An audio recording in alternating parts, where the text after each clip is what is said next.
Here we are at the end of Automotive Manufacturing North America 2025. You can see they're starting to break things down behind me, but it's not the end of our transformation and our discussion, nor of the way we're growing and developing this event and community. It's been a great couple of days bringing this community together, from manufacturing engineers to plant directors and managers to senior leaders across OEMs, tier ones, integrators and solutions providers.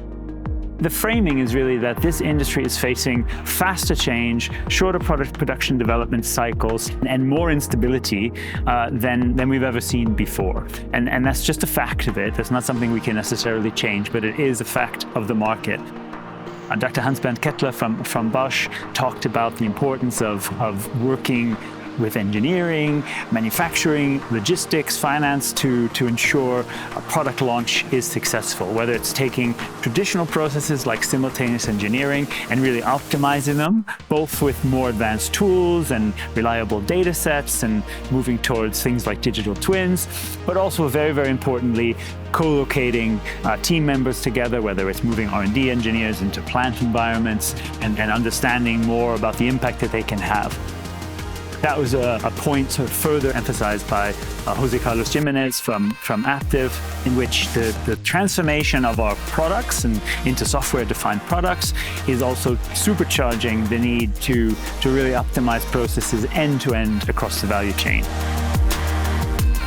Chris Stiles talked about the role that supply chain plays in really coordinating and helping to reduce complexity wherever possible to enhance manufacturing, so design for manufacturing principles, design for logistics principles, and that really depends upon ensuring people are aligned on the KPIs and understand their targets. Miguel Saez from General Motors gave a really interesting insight into the role that AI can play in commissioning and planning robotics, for example, using data sets to validate and test and speed up the time that you can move automation more flexibly into production.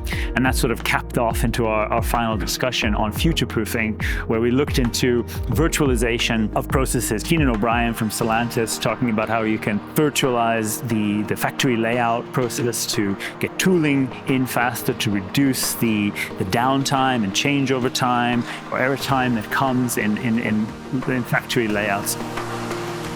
We're already looking forward to Automotive Manufacturing 2026, October 21st to 22nd, right back here in Dearborn, where we're already starting to think about the next steps and planning and all the innovation we look forward to sharing. But in the meantime, keep following us at AMS. We're going to be sharing more videos and interviews from across the event with our key speakers and leaders. You'll see highlights of the event and lots of coverage on our website of deep insight of what was shared here. Thanks again for being with us. We can't wait to share more with you, and we'll see you again throughout the year and into 2026.